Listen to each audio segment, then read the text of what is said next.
सुनंदा पुष्कर ऐसी महिला थीं जिन्होंने जिंदगी को पूरी आजादी के साथ अपनी शर्तों पर जिया और हाई प्रोफाइल लोगों में अपनी जगह और पहचान खुद बनाई। आशिक मिजाज शशि थरूर को तीसरे पति के रूप में स्वीकार करना क्या उनकी भूल थी? क्या यही वजह उनकी मौत का कारण बनी? 16-17 जनवरी की रात सुनंदा पुष्कर और शशि थरूर के बीच क्या हुआ था, पक्के तौर पर कोई नहीं जानता। अलबत्ता यह जरूर है कि दोनों के बीच कुछ न कुछ हुआ जरूर था और शायद यही सुनंदा पुष्कर की मौत की वजह भी थी। लेकिन उस वजह को ढूंढ पाना इस मामले की जांच करने वाली क्राइम ब्रांच के वश में नहीं है, क्योंकि एक तो मामला हाई प्रोफाइल है, दूसरे जरूरत भर के सबूत नहीं है। कुछ साइंटिफिक सबूत हैं भी तो उनसे साफ साफ कुछ पता नहीं चल सकता।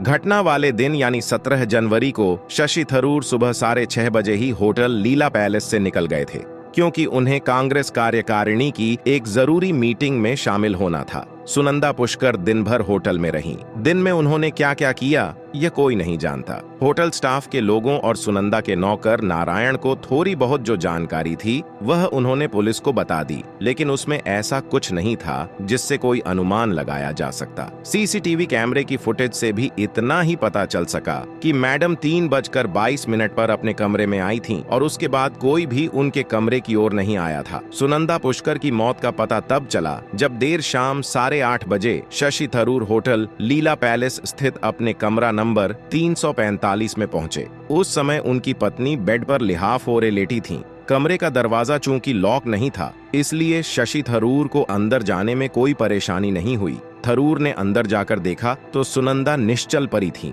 उनके शरीर में किसी तरह की कोई हलचल नहीं थी। यह कर देख शशि थरूर ने होटल के स्टाफ और डॉक्टर को बुलाया, साथ ही अपने पीए अभिनव को भी। चंद मिनटों में ही यह बात साफ हो गई कि सुनंदा मर चुकी है। शशि थरूर सुबह 6:30 बजे जब होटल से निकले थे तो सब ठीक था। फिर दिन में ऐसा क्या हुआ कि सुनंदा की मौत हो गई? खबर सुनकर अभिनव भी होटल आ गए और उन्होंने ही सुनंदा पुष्कर की रहस्यमय मृत्यु की खबर पुलिस को दी। चूंकि यह हाई प्रोफाइल मामला था, सो पुलिस के बड़े बड़े अधिकारी और पूरा मीडिया होटल लीला पैलेस पहुंच गया। पुलिस ने विशेषज्ञों को बुलाकर डेड बॉडी की जांच कराई, लेकिन सुनंदा के चेहरे और हाथों पर छोटी छोटी 12 चोटों के अलावा कोई ऐसा लक्षण नहीं पाया गया जिसे उनकी मौत की वजह माना जा सकता। वैसे भी उनकी बॉडी रजाई से इस तरह ढकी हुई थी जिसे देखकर लग रहा था जैसे सोते समय उनकी मौत हुई हो। कमरे की तलाशी में भी कोई संदिग्ध चीज नहीं मिली। हाँ, सुनंदा पुष्कर के बैग से एल्प्रैक्स के 2 रैपर जरूर मिले, जिनसे 15 टैबलेट गायब थीं।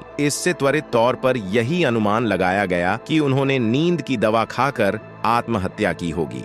कश्मीरी सेबों के लिए प्रसिद्ध सोपोर क्षेत्र के छोटे से गांव बोमई में 27 जून 1962 को जन्मी सुनंदा का संबंध एक जमींदार परिवार से था। उनके पिता पुष्करनाथ दास सेना में कर्नल थे, जो 1983 में रिटायर हो गए थे। उनके 2 भाई हैं, जिनमें से एक बैंक ऑफिसर हैं और दूसरे सैन्य अधिकारी। 1990 में आतंकवादियों द्वारा घर जलाए जाने के बाद यह कश्मीरी पंडित परिवार जम्मू आकर बस गया था, लेकिन सुनंदा इससे पहले ही गांव घर छोड़ चुकी थीं। 1984 में जब वह श्रीनगर के मौलाना आजाद रोड लाल चौक स्थित गवर्नमेंट कॉलेज ऑफ वीमन में इकोनॉमिक्स की छात्रा थीं, तभी उन्हें डल लेक पर बने सरकारी होटल सेंटर के लेक व्यू रेस्तरां में पार्ट टाइम होस्टेस की नौकरी मिल गई थी। उन दिनों वहां के असिस्टेंट मैनेजर संजय रैना थे। तब तक सुनंदा का पूरा नाम सुनंदा दास था। सेंटर होटल में ही सुनंदा और संजय रैना की मुलाकात हुई। पहले दोनों की आंखें लड़ीं, फिर प्यार हुआ। इसी के चलते सुनंदा ने अपने परिवार से विद्रोह करके सन 1986 में संजय रैना से शादी कर ली थी। शादी के बाद दोनों दिल्ली चले आए थे।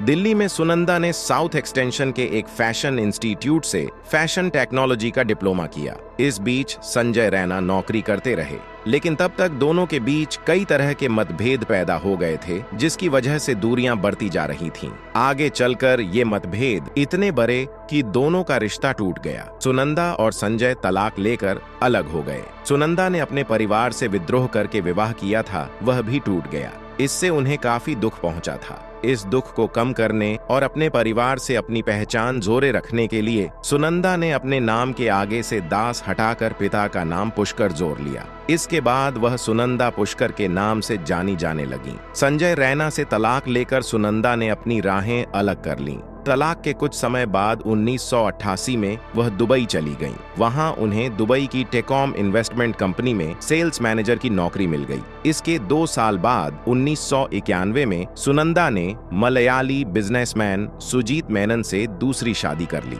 मेनन संजय रैना के ही दोस्त थे और काफी पहले उन्हीं के माध्यम से सुनंदा के संपर्क में आए थे। सुनंदा पुष्कर ने टेकॉम इन्वेस्टमेंट कंपनी में नौकरी, अनुभव प्राप्त करने और दुबई में जरे जमाने के लिए की थी। जब स्थितियां मनोनुकूल बन गईं, तो उन्होंने दुबई में एक्सप्रेशंस नाम से अपनी इवेंट मैनेजमेंट कंपनी खोल ली। पंख फैलाकर खुले आसमान में उड़ने की चाहत रखने वाली सुनंदा की यह पहली मनचाही उड़ान थी। अपनी इवेंट मैनेजमेंट कंपनी के माध्यम से सुनंदा फैशन शो वगैरह आयोजित करने लगी। इसके चलते उनके संपर्क बड़े-बड़े फैशन डिजाइनर्स और मॉडल्स से बन गए। दुबई में रहते हुए ही सन 1992 में सुनंदा एक बेटे की मां बनी। सुनंदा पुष्कर और सुजीत मेनन करीब 6 साल साथ रहे। सन 1997 में सुजीत मेनन की दिल्ली के करोल बाग क्षेत्र में एक रोड एक्सीडेंट में मृत्यु हो गई। कहा जाता है कि वह अवसादग्रस्त रहने लगे थे। उनका एक्सीडेंट भी उसी मनोस्थिति में हुआ था। बहरहाल पति की मौत के बाद सुनंदा ने खुद को भी संभाला और बेटे को भी। पिता की मौत के बाद शिव को बोलने संबंधी कोई समस्या हो गई थी, जिसके इलाज के लिए सुनंदा को टोरंटो, कनाडा जाना पड़ा। सुनंदा काफी दिनों तक कनाडा में रहीं और उन्होंने वहीं की नागरिकता ले ली।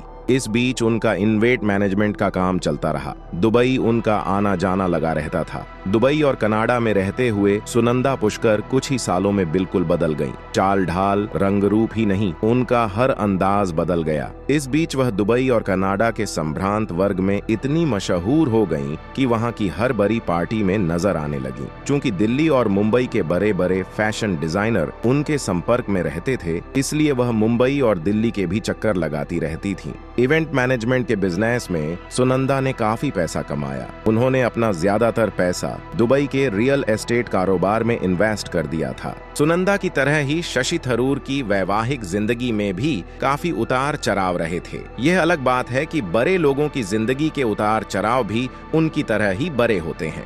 केरल के इलावचेरी पलक्कर में जन्मे शशि थरूर ने मुंबई के चैंपियन स्कूल और कोलकाता के सेंट जेवियर स्कूल से शिक्षा हासिल करने के बाद दिल्ली के सेंट स्टीफन्स कॉलेज से स्नातक की डिग्री प्राप्त की थी। उन्हें Fletcher school of law and diplomacy से स्कॉलरशिप भी मिली थी। 3 सालों के अंदर 2 विषयों में मास्टर डिग्री हासिल करके उन्होंने महज 22 साल की उम्र में पीएचडी की थी। Fletcher school of law and diplomacy में उनके अलावा आज तक किसी ने इतनी कम उम्र में पीएचडी पूरी नहीं की। इसके बाद वह अमेरिका चले गए थे, जहां उनकी नियुक्ति संयुक्त राष्ट्र के उप सचिव पद पर हो गई। शशि थरूर जब कोलकाता के सेंट जेवियर्स कॉलेज में पढ़ रहे थे, तभी उनकी मुलाकात मध्य प्रदेश के पूर्व मुख्यमंत्री कैलाश नाथ काटजू की नातिन तिलोत्तमा मुखोपाध्याय से हुई थी। वह भी शशि की तरह ही इंटेलेक्चुअल थीं। दोनों में पहले दोस्ती हुई, फिर प्रेम विवाह। तिलोत्तमा शशि के 2 जुड़वां बच्चों की मां भी बनी, लेकिन पति पत्नी में ज्यादा दिन नहीं निभ सकी और दोनों का तलाक हो गया। शशि थरूर जब अमेरिका में यूएनओ में कार्यरत थे, तभी उनका परिचय क्रिस्टा गाइल्स से हुआ, जो वहीं संयुक्त राष्ट्र निरस्तीकरण आयोग की उप सचिव थीं। क्रिस्टा हैंडसम शशि की विद्वता, बौद्धिकता और खूबसूरती से इतनी प्रभावित हुईं कि उनसे प्यार करने लगीं। शशि भी क्रिस्टा के प्यार में पागल थे।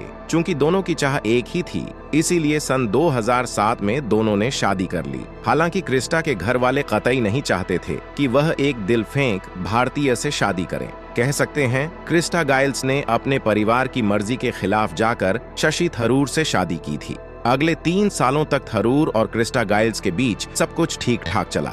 इसी बीच शशि थरूर यूएनओ की नौकरी छोड़कर राजनीति में किस्मत आजमाने के लिए भारत आ गए थे। क्रिस्टा भी अपना सब कुछ छोड़ छाड़ कर उनके साथ आ गई। शशि के लिए उन्होंने अपनी नौकरी तक छोड़ दी और उनके साथ साथ उनके परिवार को भी अपना लिया। राष्ट्र संघ में उच्च पद पर रहने के कारण शशि थरूर के नेहरू गांधी परिवार से करीबी रिश्ते बन गए थे। उन्हें इसका लाभ मिला। सन 2009 में उन्होंने कांग्रेस के टिकट पर केरल से लोकसभा का चुनाव लड़ा। उस समय क्रिस्टा न केवल उनके साथ थीं, बल्कि उन्होंने थरूर का चुनाव प्रचार भी किया। शशि थरूर चुनाव जीत गए। सोनिया गांधी से नजदीकियां होने के कारण उन्हें विदेश राज्य मंत्री बनाया गया। पहली बार चुनाव लड़कर जीतने के बाद सांसद बनना और फिर मंत्री पद मिल जाना आसान नहीं होता, लेकिन आला कमान की नेक नजर की वजह से शशि थरूर के लिए सब कुछ आसान हो गया था। विदेश राज्य मंत्री रहते ही सुनंदा पुष्कर और शशि थरूर की पहली मुलाकात दुबई की एक पार्टी में तब हुई जब वह एक सरकारी दौरे पर वहां गए थे। सुनंदा आकर्षक व्यक्तित्व की खूबसूरत महिला थीं। रसिया स्वभाव के थरूर सुनंदा पुष्कर की खूबसूरती और अदाओं से बहुत प्रभावित हुए। इसके कुछ समय बाद सन 2010 में शशि थरूर और सुनंदा पुष्कर की दूसरी मुलाकात दिवंगत नेता जितेंद्र प्रसाद के बेटे और कांग्रेस सांसद जितिन प्रसाद की दिल्ली में हुई शादी की रिसेप्शन पार्टी में हुई। तब तक आशिक मिजाज थरूर के दिलो दिमाग से क्रिस्टा गाइल्स के प्यार का खुमार उतरने लगा था। फलस्वरूप वह खूबसूरत सुनंदा पुष्कर की ओर आकर्षित होकर उनसे नजदीकियां बनाने लगे। सुनंदा भी उनके प्रभावशाली व्यक्तित्व और विदेश राज्य मंत्री जैसे ऊंचे ओहदे से प्रभावित हुए बिना न रह सकीं। रिसेप्शन पार्टी में लंबी बातचीत के बाद दोनों ने एक दूसरे को अपने मोबाइल नंबर दे दिए। सुनंदा होटल मौर्या शेरेटन में ठहरी थीं। दोनों के बीच उसी शाम मोबाइल पर लंबी बात हुई और फिर अगले ही दिन दोनों की होटल मौर्या शेरेटन में अकेले में पहली मुलाकात हुई। इसके बाद दोनों के मिलने का सिलसिला शुरू हो गया। दोनों अक्सर होटल सम्राट, हयात रिजेंसी, अशोका जैसे 5 सितारा होटलों में लंच और कैंडल लाइट डिनर पर मिलने लगे। पति की मौत के बाद से सुनंदा अकेली थी। उन्हें एक सशक्त व्यक्ति के सहारे की जरूरत थी। शशि थरूर विदेश राज्य मंत्री थे, सुंदर और दर्शनीय व्यक्तित्व वाले। सुनंदा उनमें अपना सहारा ढूंढने लगी। रसिया स्वभाव के शशि थरूर यही चाहते थे, सो दोनों ने एक दूसरे के सामने अपने प्यार का इजहार कर दिया। सुनंदा पुष्कर की खूबसूरती के मोहपाश में बंधकर वह अपनी पत्नी क्रिस्टा गाइल्स को भूल गए। इसी बीच शिलांग में एक सरकारी समारोह हुआ तो शशि थरूर सुनंदा के साथ न केवल इस समारोह में शामिल हुए बल्कि एक 5 सितारा होटल के प्रेसिडेंशियल स्वीट में साथ साथ ठहरे भी। तब तक दोनों न केवल खुद को एक दूसरे को सौंप चुके थे बल्कि दोनों ने अपने भविष्य की राह भी तय कर ली थी। इसके बाद उच्च वर्ग और राजनीतिक गलियारों में शशि थरूर और सुनंदा पुष्कर की नजदीकियों की चर्चा आम हो गई थी। क्रिस्टा गाइल्स ने अपने सुनहरे भविष्य को दांव पर लगाकर शशि थरूर से प्रेम विवाह किया था। जब उन्हें थरूर के इस नए इश्क और बेवफाई का पता चला तो उन्होंने शशि थरूर से अलग होकर स्वदेश लौटने का फैसला कर लिया। अमेरिका लौटने से पहले क्रिस्टा ने शशि थरूर के नए प्रेम प्रकरण का जिक्र करते हुए उनके नाम एक भावुक पत्र लिखा जिसमें उन्होंने अपना संबंध खत्म करने की बात कही। उन्होंने पत्र में इस बात का भी जिक्र किया था कि वह जब चाहे तलाक के पेपर भेज दें, वह साइन कर देगी। इस पत्र की एक कॉपी उन्होंने सोनिया गांधी को भी भेजी थी, लेकिन इसे शशि थरूर का निजी मामला समझकर किसी ने टांग नहीं अड़ाई। बस इसके बाद सुनंदा और शशि थरूर की मोहब्बत रंग लाने लगी। दोनों को अक्सर साथ साथ देखा जाने लगा। ऐसा लगता था कि दोनों ने साथ साथ रहने का फैसला कर लिया था। शिलांग के एक 5 सितारा होटल के प्रेसिडेंशियल स्वीट में साथ साथ रात गुजारने के बाद शशि थरूर और सुनंदा पुष्कर की प्रेम कहानी खुलकर सामने आ गई थी। थरूर ने अपने पद की मर्यादा के मद्देनजर उस वक्त इस बात को भले ही स्वीकार नहीं किया, लेकिन सुनंदा ने यह कहना जरूर शुरू कर दिया था कि क्रिस्टा गाइल्स से तलाक होते ही वह और शशि शादी कर लेंगे। इसके बाद सुनंदा पुष्कर और शशि थरूर अक्सर अखबारों की सुर्खियों में रहने लगे थे, लेकिन वह शादी कर पाते इससे पहले ही आईपीएल का विवाद सामने आ गया। आईपीएल के निलंबित कमिश्नर ललित मोदी ने ट्वीट करके आरोप लगाया था कि शशि थरूर ने अपने प्रभाव का नाजायज इस्तेमाल करके कोच्चि टीम खरीदने में रांदेवू स्पोर्ट्स की मदद की, जिसके बदले में इस टीम का 19% हिस्सा लगभग 75 करोड़ उनकी गर्लफ्रेंड सुनंदा पुष्कर के खाते में गया। इस बात को लेकर नरेंद्र मोदी ने उस वक्त सुनंदा पुष्कर को 50 करोड़ की गर्लफ्रेंड कहा था, जिसके जवाब में शशि थरूर ने ट्वीट करके जवाब दिया था कि सुनंदा प्राइसलेस हैं। बहरहाल अपनी ओर से सफाई दिए जाने के बाद भी इस विवाद के चलते शशि थरूर को अपना मंत्री पद गंवाना पड़ा। इस विवाद के 4 महीने बाद शशि थरूर और सुनंदा पुष्कर ने अगस्त 2010 में केरल स्थित पलक्कर के इलावचेरी में शादी कर ली। यह शादी थरूर के पुश्तैनी घर पर उनके परिवार वालों के बीच पारंपरिक तरीके से हुई। इस शादी में सुनंदा पुष्कर का परिवार भले ही शामिल नहीं हुआ, लेकिन तब तक अपने परिवार से उनके रिश्ते सामान्य हो गए थे। शादी के बाद सुनंदा पुष्कर और शशि थरूर ज्यादातर साथ साथ देखे जाते थे। यह अलग बात है कि बड़े लोगों की तरह दोनों की कुछ अलग अलग राहें भी थीं। मसलन शशि थरूर अपनी राजनीतिक गतिविधियों में व्यस्त रहते थे और सुनंदा पुष्कर उच्च वर्ग की महिलाओं और दिल्ली, मुंबई और दुबई में देर रात तक चलने वाली पार्टियों में। थरूर अपनी राजनैतिक छवि को साफ सुथरा बनाए रखने के लिए ऐसी पार्टियों में जाने से बचते थे। बहरहाल थरूर की जिंदगी में आने के बाद सुनंदा का रुतबा तो बढ़ ही गया था, वह खुद को मानसिक और सामाजिक स्तर पर सुरक्षित भी समझने लगी थीं। नरेंद्र मोदी ने अपनी राजनैतिक बयानबाजी में सुनंदा पुष्कर को भले ही 50 करोड़ की गर्लफ्रेंड बताया था, लेकिन हकीकत में सुनंदा स्वयं करीब 113 करोड़ रुपए की छलाचल संपत्ति की मालकिन थीं, जिसका शशि थरूर से कोई लेना देना नहीं था। दुबई में उनके 12 अपार्टमेंट और एक स्पा तो था ही, उन्होंने कनाडा में भी एक शानदार अपार्टमेंट खरीद रखा था। जम्मू में भी उनकी काफी जमीन जायदाद थी। इसके अलावा उनके पास 7 करोड़ रुपए की ज्वेलरी और डिजाइनर घड़ियों के साथ साथ करीब इतनी ही नकद रकम बैंकों में जमा थी। सुनंदा पुष्कर अपने बेटे शिव मेनन का भविष्य मुंबई फिल्म इंडस्ट्री में बनाना चाहती थीं। इसके लिए उन्होंने शिव को अनुपम खेर के एक्टिंग स्कूल में दाखिला भी दिला दिया था। मुंबई की पेज 3 पार्टियों में शामिल होते रहने की वजह से वह बड़े बड़े निर्माता निर्देशकों और हीरो हीरोइनों को जानती थीं, इसलिए बेटे को फिल्मों में काम दिलाना उनके लिए मुश्किल नहीं था। शशि थरूर और सुनंदा पुष्कर की जिंदगी में सब कुछ ठीक ठाक चल रहा था। दोनों की अपनी अपनी रंगीन लाइफ थी। तभी अचानक इन दोनों की जिंदगी में एक त्रिकोण आ गया। उनकी प्रेम कहानी का तीसरा कोण बनी मेहर तरार। दरअसल शशि थरूर शुरू से ही रसिया स्वभाव के रहे थे, ट्विटर के शौकीन भी। कहा जाता है उनका ज्यादातर खाली समय ट्विटर पर बीतता था। इसी के चलते उनके संपर्क में आई 45 वर्षीय पाकिस्तानी पत्रकार मेहर तर्रार।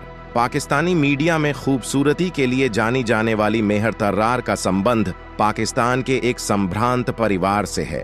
उन्होंने वेस्ट वर्जीनिया यूनिवर्सिटी से जर्नलिस्ट की डिग्री लेने के बाद पत्रकारिता के क्षेत्र में कदम रखा था। उन्होंने बहरीन बेस्ड एक बड़े बिजनेसमैन से शादी की थी। फिलहाल वह पति से कुछ मतभेदों के चलते अपने 13 वर्षीय बेटे के साथ पाकिस्तान में अकेली रह रही हैं और एक बिजनेस न्यूज चैनल से जुड़ी हैं। ट्विटर के जरिए संपर्क में आई मेहर तरार से थरूर का संपर्क बढ़ा तो वह 7 अप्रैल 2013 को भारत आईं। मकसद था शशि थरूर का इंटरव्यू सुनंदा पुष्कर के सामने ही हुआ, लेकिन कुछ कारणों से उन्हें शशि और मेहर का घुलमिल कर बातें करना अच्छा नहीं लगा। उसी दौरान मेहर ने शशि थरूर के सामने यह इच्छा भी जाहिर की कि वह केरल पर एक किताब लिखना चाहती है। इसके बाद शशि थरूर और मेहर तर्रार की अगली मुलाकात जून 2013 में दुबई की एक पार्टी में हुई। सुनंदा उस समय भी साथ थीं। मेहर ने अपने कॉलम में भी और वैसे भी शशि थरूर की कुछ ज्यादा ही तारीफ की थी, इसलिए सुनंदा ने उन्हें पसंद नहीं किया था और पूरी कोशिश की थी कि दोनों दूर दूर रहें, लेकिन ऐसा नहीं हो सका और शशि थरूर और मेहर तर्रार ट्विटर और मोबाइल फोन के जरिए एक दूसरे से बराबर संपर्क बनाए रहे। हालांकि सुनंदा पुष्कर जुलाई 2013 से ही इसका विरोध कर रही थीं। जब शशि थरूर और मेहर तरार ट्विटर पर जुड़े रहे तो सुनंदा पुष्कर को गहरी ठेस पहुंची। वह तनावग्रस्त रहने लगीं। दरअसल वह अपने पति के रसिया स्वभाव को अच्छी तरह जानती थीं, इसलिए उन्हें लग रहा था कि जिस आदमी के लिए उन्होंने हर तरह के समझौते किए, सामाजिक आलोचनाएं झेलीं, वह उनसे बेवफाई कर रहा है। इसी बात को लेकर शशि थरूर और सुनंदा पुष्कर के बीच मतभेद रहने लगे। इसी के चलते उन्होंने ट्विटर पर शशि थरूर और मेहर तर्रार की पोल खोलनी शुरू कर दी।